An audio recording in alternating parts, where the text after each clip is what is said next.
ప్రభునందు మాకు అత్యంత ప్రియులైన దేవుని ప్రజలందరికీ యేసుక్రీస్తు వారి ఉన్నతమైన శ్రేష్టమైన పరిశుద్ధమైన నామం పేరిట హృదయపూర్వకంగా శుభాలు ప్రకటిస్తున్నాను. బాగున్నారు మీరంతా?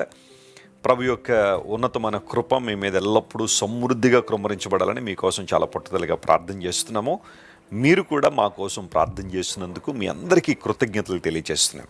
మీ ప్రార్థన మరియు సహకారాలను బట్టి దేవుని సువార్త పరిచర్య అనేక దేశాల్లో అనేక ప్రాంతాల్లో నిర్విరామంగా కొనసాగడానికి ప్రభు సహాయాన్ని అందిస్తున్నారు.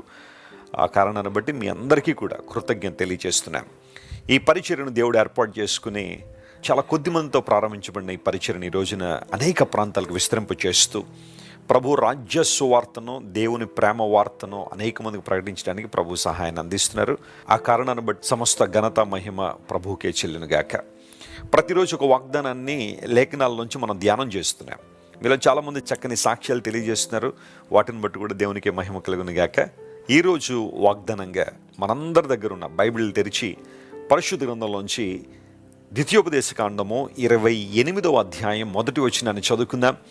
Deuteronomy chapter 28 and verse 1. నీవు నీ దేవుడైన యెహోవా మాట శ్రద్ధగా విని నేడు నేను నీకు ఆజ్ఞాపించుచున్న ఆయన ఆజ్ఞలన్నింటినీ అనుసరించి నడుచుకుని నేళ్ళ నీ దేవుడైన యెహోవా భూమి మీదనున్న సమస్త జనముల కంటే నిన్ను హెచ్చించును.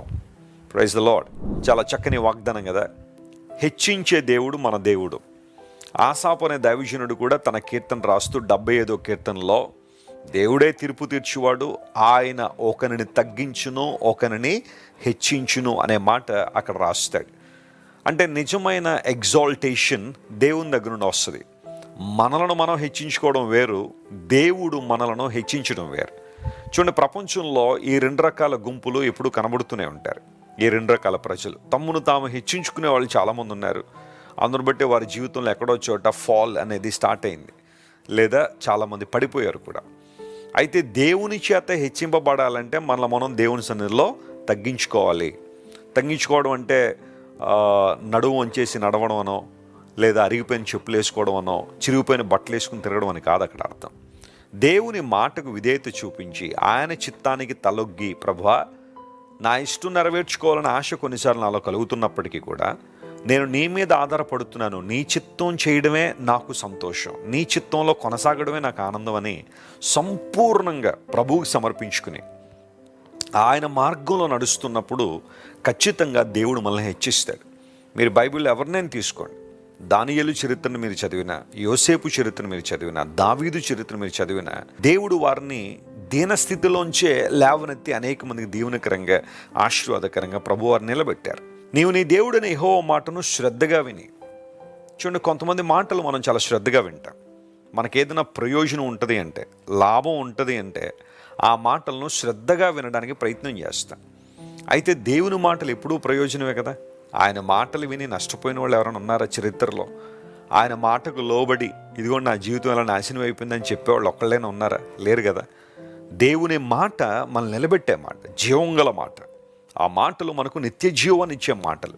అలాంటి మాటలను మనం శ్రద్ధగా విని ఆయన మనకు ఆజ్ఞాపించిన వాటిని అనుసరించినప్పుడు, దేవుని మార్గాన్ని అనుసరించడం.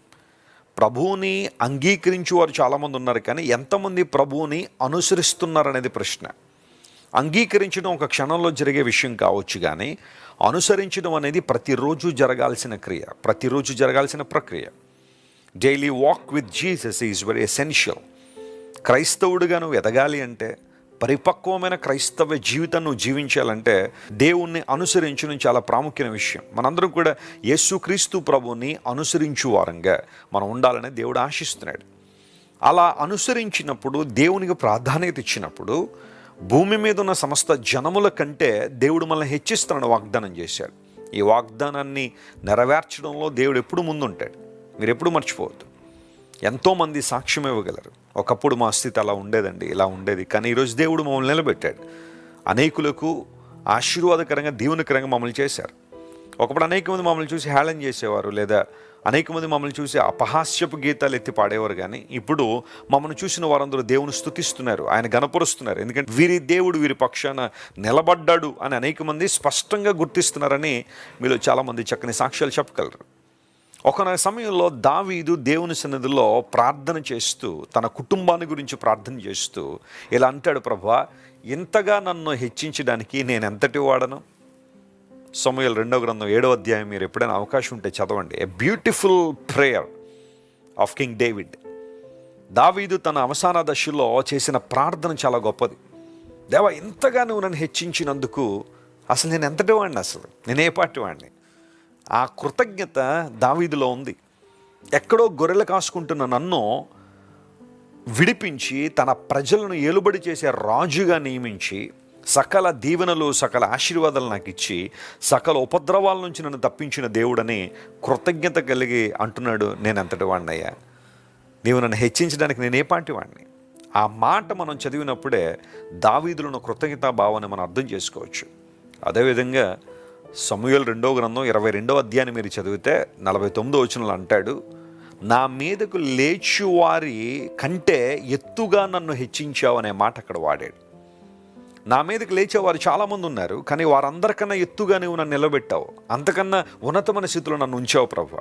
మనుషులు ఎప్పుడూ నిన్ను తక్కువగానే చూడాలని ఆశపడతారు. నువ్వెప్పుడూ దిగజారిన స్థితిలో ఉండడం చూడడం మనుషులకు చాలా ఇష్టం, కానీ దేవుడు నిన్ను వారికంటే ఎత్తుగా నిలబెట్టాలని ఆయన ఆశిస్తున్నాడు.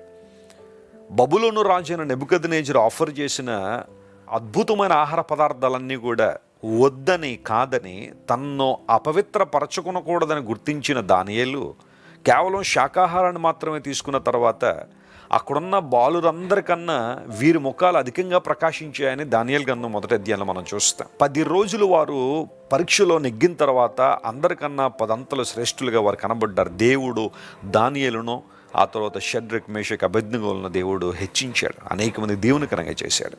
దేవుని బిడ్డలారా, ఈ వాగ్దానాన్ని క్లెయిమ్ చేయండి. దేవుడు మిమ్మల్ని హెచ్చించేవాడు. మనుషులు మిమ్మల్ని తగ్గించాలని ప్రయత్నం చేస్తారు, కానీ దేవుడు మిమ్మల్ని హెచ్చిస్తే ఒకనాడు అందరూ మిమ్మల్ని దేవునికి మహిమార్థమై మిమ్మల్ని గణపరుచినట్లుగా దేవుడు మన స్థిరపరుస్తారు. అలాంటి కృప దేవుడు మీ అందరికీ దయచేయాలని ప్రత్యేకంగా ప్రార్థన చేస్తున్నాను. మీకోసం, మీ బిడ్డల కోసం, మీ కుటుంబం కోసం పట్టుదలగా ప్రార్థన చేయండి. దేవుడు మిమ్మల్ని హెచ్చించే సమయం ఆసన్నమైంది. God will definitely exalt you and glorify his name. ప్రార్థన చేసుకుందాం. ప్రేమగల తండ్రి, నీ మాటను శ్రద్ధగా విని నేను అనుసరించినప్పుడు అందరికన్నా మమ్మల్ని హెచ్చిస్తానని వాగ్దానం చేసిన దేవుడు, వాగ్దానం చేసిన దేవుడు అనేక మంది జీవితంలో వాగ్దానాన్ని నెరవేర్చావు ప్రభువా, నీకు వందనాలు.